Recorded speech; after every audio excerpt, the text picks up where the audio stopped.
এখানে কত কেজি চাল আছে আমি নিজেও ঠিক বলতে পারবো না। আজকে থেকেই কিন্তু দাম বৃদ্ধি হলো, কিসের জন্য হলো না হলো সব অক্ষয় দাকে জিজ্ঞেস করবো।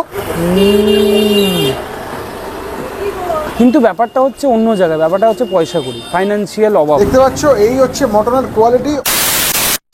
গুড আফটারনুন গাইজ, আমি রাজদীপ আজকে আবারও চলে এসেছি একটা নতুন খাবারের সন্ধান নিয়ে তোমাদের সামনে। আজকে কিন্তু আমরা খাবারের খোঁজে মধ্যমগ্রামে এসেছি। দেখো মধ্যমগ্রামে কিন্তু আমরা প্রচুর খাবার দেখিয়েছি, উজ্জ্বলদার বিরিয়ানি, নিখিলদার বিরিয়ানি, লখনৌ বিরিয়ানি, কিন্তু আজ কোনো বিরিয়ানি না, আজ কিন্তু আমরা চলে এসেছি কম্বোপাড়া অর্থাৎ অক্ষয়দার দোকানে। অক্ষয়দার একদিকে যেরকম একটা ইউটিউব চ্যানেল আছে, ফেসবুক পেজ আছে, তার সাথে সাথে কিন্তু একটা দোকানও তিনি দিয়েছেন, আর সেখানে কিন্তু বিভিন্ন ধরনের চিপেস্ট কম্বো কিন্তু সেখানে রেখেছে। দুপুরবেলা বাড়ি থেকে খেয়েই বেরিয়েছি, তো বেশি খাবার দাবার খাবো না, যেটা খাবো সেটাই তোমাদের দেখবো। যারা যারা আমাদের ভিডিওটা দেখছো অবশ্যই কিন্তু আমাদের পেজটাকে ফলো করো, আর চলো গিয়ে দোকানে হানা দিয়ে দেখি আজ কি কি বানিয়েছে। তো এই হচ্ছে কম্বোপাড়া অর্থাৎ আমাদের ফুড টেবিল অক্ষয়দার দোকান। দেখতে পাচ্ছ দোকানের ভিতরে কত লোক আছেন, আর সব খাওয়া দাওয়ারগুলো কিন্তু এখানে আছে, সব দেখাবো আস্তে আস্তে। এই হচ্ছে এখানকার মেনুগুলো তোমরা দেখতে পাচ্ছ, আর কিছু কিছু জায়গায় পেন দিয়ে কারেকশন করা আছে দেখতে পাচ্ছ। সেগুলো হচ্ছে মাটনের দামগুলো, আজকে থেকেই দাম বেড়েছে 20 টাকা 30 টাকা করে, মাটনের দামগুলোই শুধু বেড়েছে, চিকেনের দামগুলো কিন্তু একটাও বাড়েনি। আজকে থেকেই কিন্তু দাম বৃদ্ধি হলো, কিসের জন্য হলো না হলো সব অক্ষয় দাকে জিজ্ঞেস করবো। এইখানে কিন্তু এই মাসি দেখতে পাচ্ছ পোলাও একদম রেডি করে একদম গামলা ভর্তি করে দিচ্ছে, একদম সুন্দর করে, গন্ধটা যা বেরিয়েছে একদম ট্রিমেন্ডাস, আর কিশমিশ কাজু লবঙ্গ সব কিন্তু দেখা যাচ্ছে, ঘিয়ের একটা আলাদাই ফ্লেভার। আর মাসি ওখানে যে চিকেন রাখা আছে ওটা কিসের হবে? চিকেন কষা হবে, অসাধারণ অসাধারণ। সো এখানে দেখতে পাচ্ছ পোলাও শেষ হয়ে গেছে, বানানো হচ্ছে পোলাও। আর এই হচ্ছে, এটা কি মাটন দাদা? একদম এটা কি মাটন কষা? মাটন কষার পিসগুলো দেখো কত করে ওজন হবে দাদা? তোমার হচ্ছে আমাদের মিডিয়াম সাইজ হয়। আচ্ছা, মোটামুটি 60-70 গ্রাম হবে কি? এরকম মোটামুটি 60-70 গ্রাম, তাই তো? আর আলুর দমটা দেখি, এই হচ্ছে আলুর দম, তাই তো? একদম লাল লাল ঝাল ঝাল আলুর দম। এটা কি সব ছোট ছোট বড় বড় সব আলু মিশিয়ে? মিডিয়াম পিসি আছে। তো তোমাদের সব থেকে চলতি কম্বো কোনটা, যেটা সব থেকে বেশি সেল হয়? আর রাইস ফাইস কিছু হচ্ছে কি?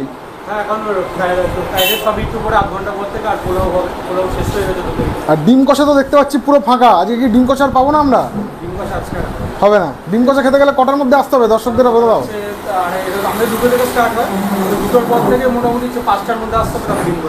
খাওয়ার দাওয়ারের মান এতটাই ভালো যে 5টা 5:30 বাজে অলরেডি তোমাদের দেখালাম আলুর দমও হাফ হয়ে গেছে, মটনও হাফ, আর ডিম কষা নাকি শেষ হয়ে গেছে। সো আমাদের তো খেয়ে বলতে হবে যে খাবারগুলো কেমন খেতে। আর ফ্রাইড রাইস চিলি চিকেন খেতে গেলে তোমাদের কিন্তু 5টা 5:30 পরে আসতে হবে, সেই সময় থেকে কিন্তু ফ্রাইড রাইস চিলি চিকেনটা পাওয়া যাবে। দেখতে পাচ্ছ নতুন কিন্তু একটা পোলাওয়ের পুরো গামলা চলে এলো, পুরো এতটা বড় গামলা। এখানে কত কেজি চাল আছে আমি নিজেও ঠিক বলতে পারবো না। তো এবারে কিন্তু আমরা আমাদের কম্বোটা নিচ্ছি, পোলাও, মাটন আর আলুর দমের কম্বো। ডিমটা যেহেতু নেই, ডিমটা পাবো না আজকে, ডিমটার জন্য অন্য একদিন আসবো। আর চিকেনও নেই, ফ্রাইড রাইসও নেই, সেগুলো তৈরি হচ্ছে। সো দেখো হাফ পোলাওতে কতটা পোলাও দেওয়া হচ্ছে, দেখো 2 হাতা পোলাও গেল, 3 হাতা পোলাও, দেখো 4 হাতা পোলাও, 5 হাতা পোলাও, বাপ রে বাপ। আর তার সাথে 2টো মটন, প্রায় 60 থেকে 70 গ্রামের ওজনের দাদা বলছেন, প্রায় 2 পিস মটন। আর ঝোলটা ওপর দিয়ে দাও একটু ঘুরিয়ে সুন্দর করে, দেখো একদম ছোটো ছোটো মটন বলে কিন্তু দাদা আবার 2-3 পিসও দিয়ে দিল, একদম ভিড়ের মধ্যখান থেকে পাতলি গালিসে নিকাল লিয়া मैंने। একদম মটন আর পোলাও কম্বো, সঙ্গে আলুর দমটাও টেস্ট করব, ওটা এখানে নেওয়ার জায়গা নেই বলে নেব। সো একদম অক্ষয়দার দোকানে দাঁড়িয়ে কিন্তু খাবারের রিভিউটা দেবো, ভালো হলে ভালো, খারাপ হলে খারাপ। সো এইখানে হচ্ছে পোলাওটা দেখাতে পারছি তোমাদের। ফার্স্টেই যেটা ভালো লাগলো, এরকম কিন্তু বড় বড় চাল আছে, আর বেশ সুন্দর কিন্তু দেখতে পেয়েছো। আর এখানে মটন একদম 2-3 পিস, ছোটো ছোটো বলে 2-3 পিস দিয়ে দিয়েছে, ওপর থেকে কাইটাও বেশ ঘন আর বেশ ফ্রেশ লাগছে। এই যে কম্বোটা দেখতে পাচ্ছ, এটার দাম হচ্ছে 149 টাকা। এখানে ছোটোখাটো মটন করলে কিন্তু তোমাদের 2-4 পিস দিয়ে দেবে, আর নাহলে কিন্তু 2 পিস 70 গ্রামের। তো প্রথমেই কিন্তু পোলাওটা খেয়ে বলি যে কেমন, একদম সুন্দর করে পোলাওটা বেশ মিষ্টি মিষ্টি, চালগুলো বেশ একটা একটা, ঘিয়ের একটা অ্যারোমা সুন্দরভাবে আসছে, চালটা বেশ সেদ্ধ হয়েছে। পোলাওটা নর্মালি আমাদের যেরকম লাগে সেরকমই, একটু নুন কম হয়েছে মনে হলো না, আমি যেহেতু মিষ্টি খেতে ভালোবাসি, আর একটু মিষ্টি হলে ব্যাপারটা আরও জমতো। আর কাজু কিশমিশের যদি পরিমাণ বলি, হয়তো আছে, আমি কাজু কিশমিশ কিন্তু কোথাও দেখতে পাচ্ছি না। এই যে এখানে একটুখানি কাজু বাজি ভাঙা, কাজু কিশমিশের পরিমাণটা কিন্তু কম লাগলো আমার। আর একটুখানি খাই, ওভারঅল অ্যাভারেজ খেলবো, পোলাওটা আরও বেটার হতে পারতো। এই হচ্ছে মটন, আমি যদি ছোটো ওই জন্য 4 পিস পেয়েছি। নরমত্বটা দেখো, 2 আঙুল দিয়ে টিপলে কিন্তু আঙুল ফাঙুল ফুটো হয়ে যাচ্ছে, বেশ সুন্দর। খেয়ে বলি, হ্যাঁ মটনটা বেশ সুন্দর, বেশ সব, বেশ সুন্দর বয়েল হয়েছে। এরকম চর্বিযুক্ত মটন খেয়ে পুরো মন ফিদা এরকম করে খাবে। দেখেছ মটনটার মধ্যে নুন মশলাপাতি সব ঠিকঠাক আছে। তো এই হচ্ছে মটন, একটু গ্রেভি আর একটু চাল দিয়ে সুন্দর করে খাই।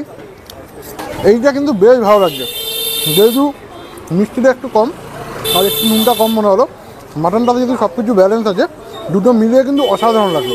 তো একটু গিয়ে আলু নিয়ে আসি, দাঁড়াও। যে আলুর দম নিয়ে চলে এসেছি, এরকম কিন্তু তোমরা 2 পিস আলু পাবে না, নিলে কিন্তু তোমাদের 1 পিস 35 টাকা পড়বে, 5 পিস পড়বে। আলুর দমের আলুগুলো দেখাই।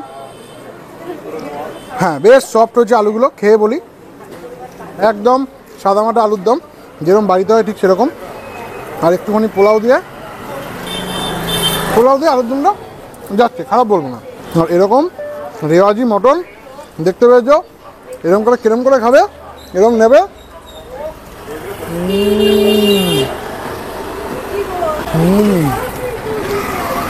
জাস্ট ভিতরে জুসিনেসটা দেখো, দেখেছো পুরো ব্রাউন কালারের ব্যাপারটা।